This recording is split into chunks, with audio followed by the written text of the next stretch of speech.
So I have our 2011 Siena, which is comprised of roughly 70% Sangiovese, and then the remainder of the blend is primarily Malbec. Oh, interesting. And it is an intriguing blend. The Malbec provides dark fruit, spice, some nice texture to the wine, and we age those in smaller barrels.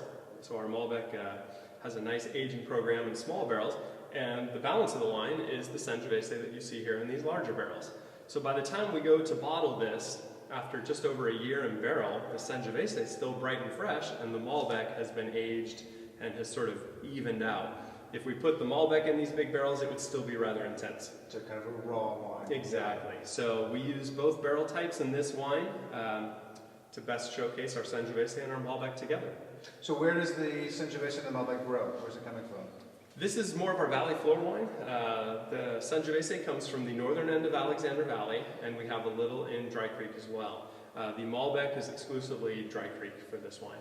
And Siena, when Siena started, it wasn't Sangiovese and Malbec. No, it was actually Sangiovese Cabernet, which is the sort of interesting shift that we had to apply to this wine.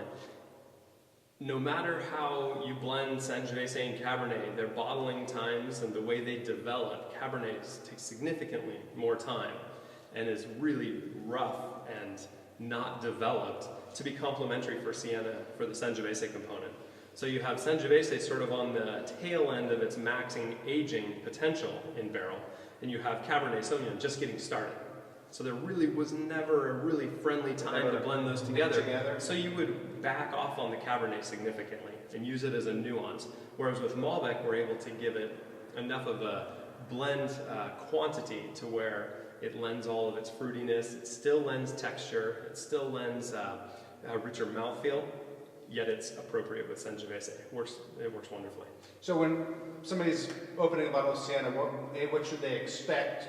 And B, at what age do you think it shows its best?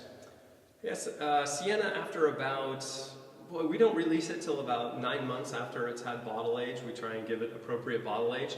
Once it's opened, it's ready to go. Okay. The intention of Siena would be to enjoy it for that calendar year and then anticipate the next year's release. Excellent. It's sort of our early drinking, early appreciating. We can put it down. People do put it down. I don't recommend much past 4 or 5 years. Just because of the nature of Sangiovese having that fruit profile drop off to where there's more oak then, less fruit, not really what Siena's supposed to be after that amount of time. So it's enjoy it early, enjoy it fresh. That's why we're keeping it fresh for people. Fantastic. I'm going to taste it. Yeah, absolutely. You should taste it too, because otherwise I look like a launch. People know that it's fairly early in the morning.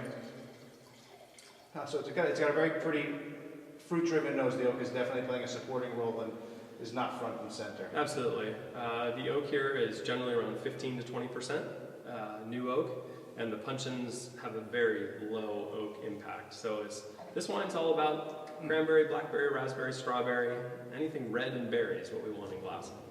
It's a really interesting, I totally understand the choice of Malbec, because Cabernet and Sangiovese, Cabernet structurally tends to dominate Sangiovese. This starts in the mouth, light, fresh, has a Sangiovese sort of brightness, but it is a little fleshier on the back end, and it's got like water wings on it. Sangiovese with water wings. Exactly. You know, the Zin and Petite Syrah dynamic, or Zinfandel's big berry, thin skins, therefore it needs that Petite Syrah, small berry, intense skins, a lot of color. That's a relationship where it's mostly Zin and a tiny bit of Petite.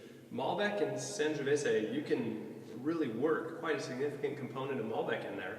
And it's very interesting. People love Malbec. It's a really intriguing variety. People love Malbec. Just domestically here, we have really no intention of doing individual Malbec because it works so well in this blend. So this blend is how much Malbec are you blending in the Sangiovese? This blend is approximately 70% Sangiovese and about 20% Malbec. Then we do have 10% of players that'll typically be your Petite Syrah, a little bit of Zin, whatever we need from the vintage to sort of fill in the edges. Balance it a little more color, a little more acid, a little more whatever. Looking at structure, weight, mid-palate, mouthfeel, acid level, of course, yep.